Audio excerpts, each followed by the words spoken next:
Today we're going to be talking about The Walking Dead, Season 6, Episode 13. Now, this week's episode, Walking Dead, was another grand episode. The overall episode, I give it a solid 8. I don't think it was quite as eventful and diverse as the last few episodes, but I still think it was a really good episode. This episode was about Maggie and Carol. And shortly, or at the end of our last episode, into this one, when Maggie and Carol had gotten caught on this whole siege on Negan's compound, which come to find out it's not really Negan's compound and he wasn't in there. But it's like one of the little bases or like little forts that Negan's got. And from what I've read in the comics, he's got like multiple different bases set up. So we haven't even seen where Negan's main compound is. So going forward from there, so this whole episode was about Carol and Maggie, and it was great character development. So, it was a great episode. I thought it was really, really good, very eventful, but like I said, I'd give it like a solid 8. Now, without further ado, let's get to my 5 favorite moments. Number 5. My 5th favorite moment in the whole episode was shortly after Carol and Maggie get taken by this group of saviors. They're in this room, and they're in this like boiler room type building, and Carol playing up this whole religious thing, playing up this whole scared victim thing. I thought her act, I thought that whole thing was amazing. I thought she did a really good job. The actress did a really good job, and it was very, very convincing. And the whole time I was thinking to myself, like, Maggie, what is your play on this one? Like, what are you thinking? Like, what's going through your mind? So, that was my 5th favorite moment. Now, number 4 favorite moment in the whole episode goes like this. Number 4 was at the point when Maggie and Carol are in this room, and Carol's got this blindfold or like this gag around her mouth, and she starts moaning and hyperventilating, and then Maggie joins in with her, and they're both like doing this whole hoopla, trying to create a distraction to these saviors. So I thought it was really, really good, and I thought that scene and them creating this distraction and throwing them all off their game, I thought was really brilliant. So now let's get to my number 3 favorite moment in the whole episode. Now, my 3rd favorite moment was at the end of, towards the end of the episode. There was a red-haired chick that was pretty much like the head of the saviors in this episode. And she was the one that was real snotty and real bitchy throughout the whole episode, and this whole power tripping, ooh, yeah, you'll get to do whatever I say, and blah, blah, blah.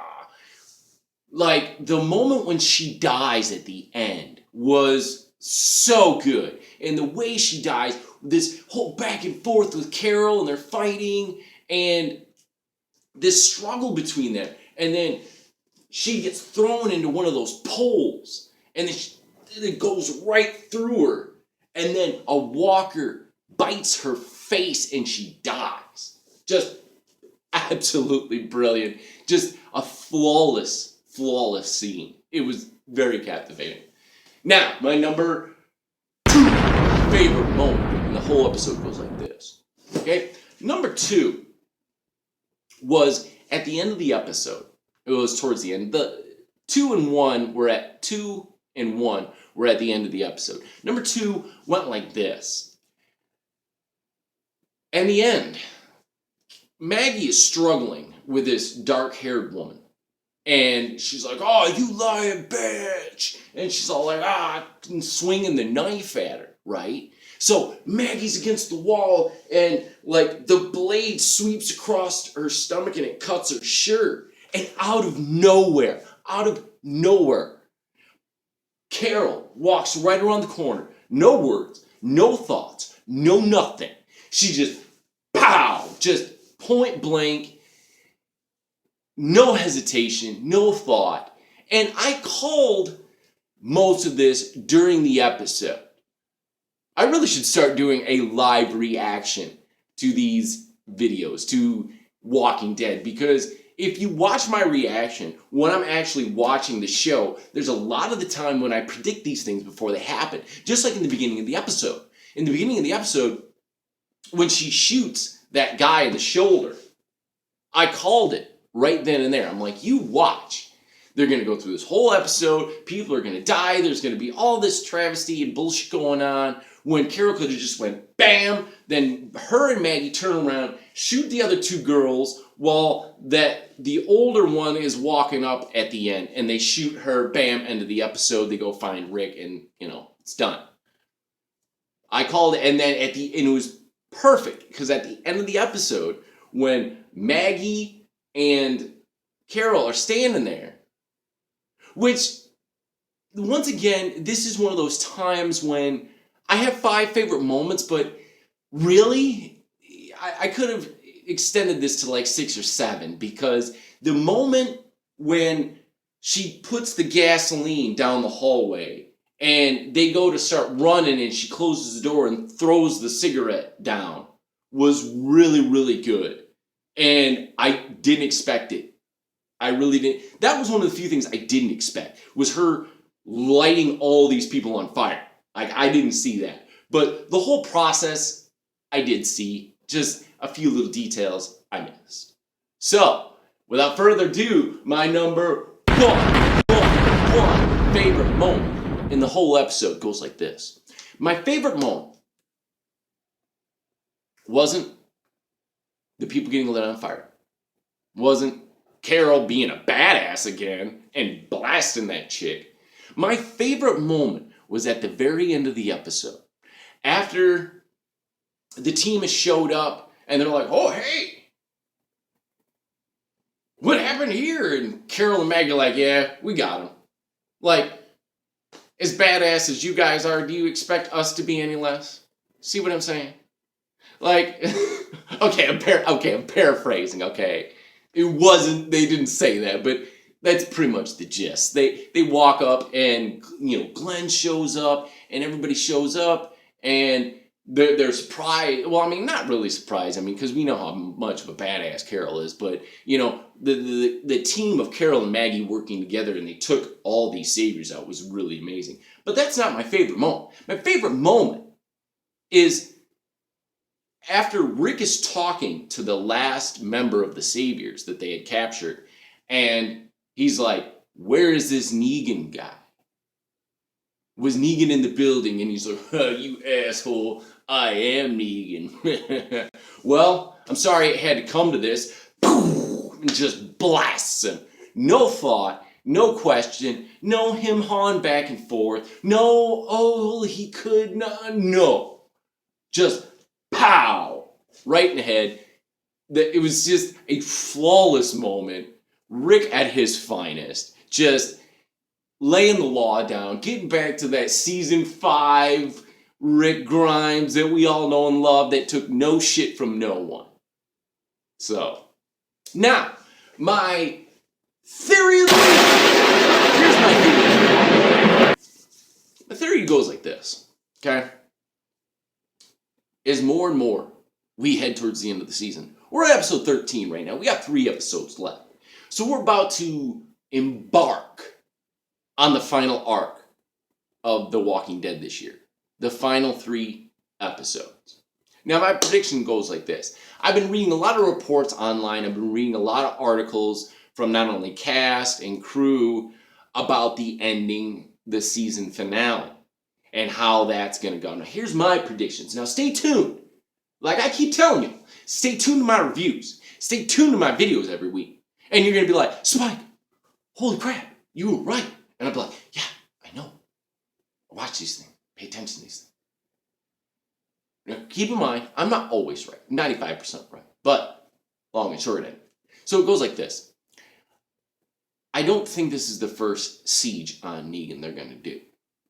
And I think the next up-and-coming episodes, especially the cast is saying that the finale is going to make you sick. The finale is very shocking. This is what I'm thinking. They're going to do another siege on one of Negan's compounds. They're going to get some more intel on Negan.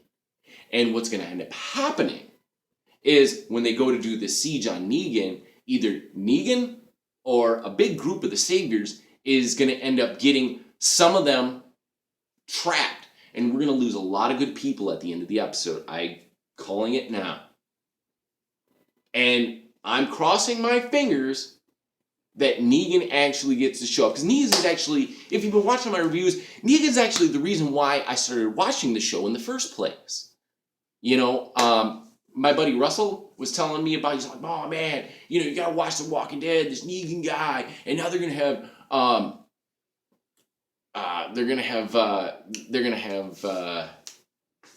Jeffrey Dean Morgan playing Negan. And you know, if you guys watch my Supernatural reviews, you know how much I like Jeffrey Dean Morgan. I mean, he was Sam and Dean's dad. Also, little known fact, he's also Bruce Wayne's dad in the newest Batman v Superman movie. I've actually seen a clip where you see Jeffrey Dean Morgan as their father. But the long and short of it, in my opinion, he's what I would call the father of film. Because he's always like everybody's father. And he's the one who's going to be Negan. So I'm thinking at maybe the last few minutes, probably that's how they'll set it up. Like, they're going to be trapped and Negan steps out from the shadows and he's like, oh, I'm going to kill one of you. And then he shows Lucille for the first time. Bing! Cliffhanger. And then, you know, we'll see what happens, you know, in the beginning of season 7. But that's how I think it's going to end. So. Oh, and before I end this video, something new I'm going to add this week. My fact of the week. Fact of the week goes like this. Okay? Little known fact.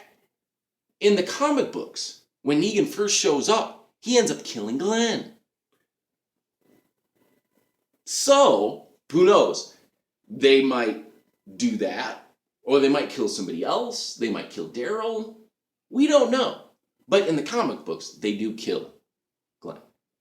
So, thanks for watching today. I'm Spike Von Shadow. Like, share, subscribe. Stay tuned next week when we'll dig more and more into this whole Negan thing and the Saviors and what is the fate of the people of Alexandria and Rick and the gang. Thanks for tuning in today. I'm Spike Von Shadow, and I'll see you next time.